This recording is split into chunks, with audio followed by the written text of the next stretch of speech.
श्रीमद कुंज विहारी नमः। श्री स्वामी हरिदास विजय तीर्थराम।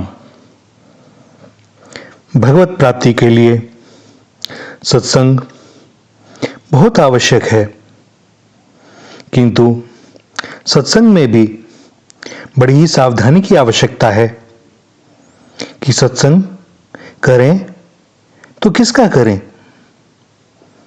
बहुधा हम लोग सोचते हैं कि संतों रसिकों का संग यही सत्संग है, किंतु स्मरण रखें कि हमें सत्संग भी उन्हीं का करना चाहिए जो हमारी उपासना से संबंधित संत हैं, ताकि हमारे उस भाव की पुष्टि हो सके और किसी भी प्रकार का अपनी उपासना में कोई भ्रम उत्पन्न ना हो जाए। कहते हैं ना, इष्ट मिले और मन मिले, मिले भजन की रीत, मिलिए ताही निशंक है, 300 कीजे प्रीत। कहीं ऐसा ना हो कि एक सगुण उपासक हो और दूसरा निर्गुण उपासक।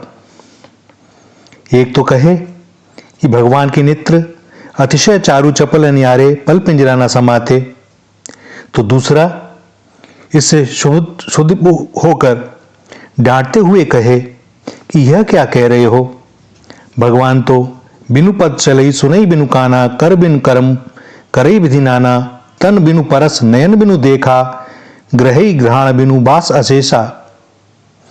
वेदों में भी कहा गया, श्वेत परोपनिषद में, वह परमात्मा हाथ पैरों से रहित होकर भी समस्त वस्तुओं को ग्रहण करने वाला, वेग पूर्वक सर्वत्र गमन करने वाला है।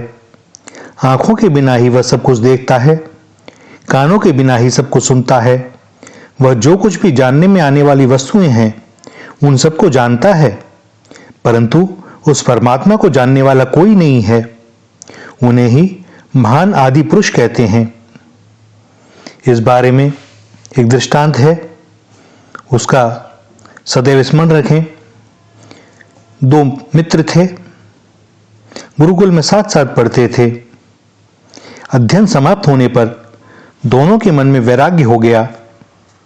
एक निर्गुणोपासक, एक सगुणोपासक गुरु के यहां जाकर दीक्षित हुए।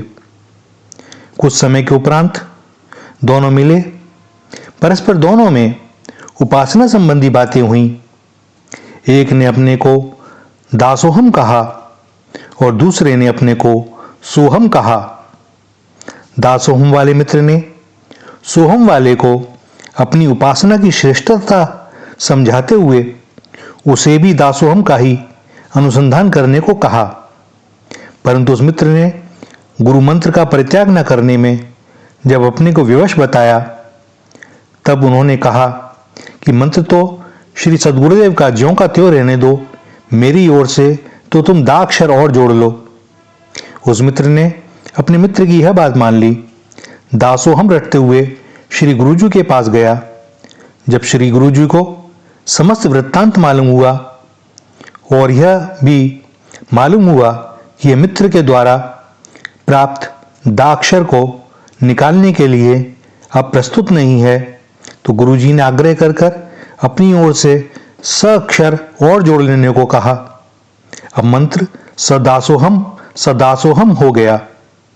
पुनः कुछ काल के बाद दोनों मित्र मिले और परस्पर चर्चा हुई, तो दासोहम वाले मित्र ने अपनी ओर से पुनः दाक्षर लगा देने को कहा।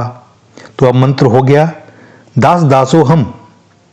एवं प्रकारेण उस बेचारे की साधना सोहम और दासोहम के द्वंद्व में पड़ गई, और जिससे उसकी भावनिष्ठा सफल ना हुई। अतः ऐसा संग उचित नहीं है। इस प्रकार के सत्संग कभी कभी बहुत बड़े विवाद का विषय बन जाते हैं। इस विषय में एक कथा और है, श्री काकभुशुंडी जी महाराज और लोमश महर्षि की कथा। काकभुशुंडी जी महाराज सगुण उपासक और वे महर्षि प्रवर श्री लोमश जी से अपने आराध्य के दर्शन की विधि पूछते हैं, और लोमश जी महाराज निर्गुणोपासक, तो वे लागे करन ब्रह्मोपदेशा। अब जब वह सहन नहीं हुआ तो काकभुशुंडी जी ने अपनी ओर से सगुण पक्ष का निरूपण किया। खंडी सगुण मत अगुण निरूपा और बात बढ़ती चली गई। काकभूषुंडी जी महाराज और लोमश जी, इन दोनों के मध्य वाद विवाद और खंडन मंडन आरंभ हो गया।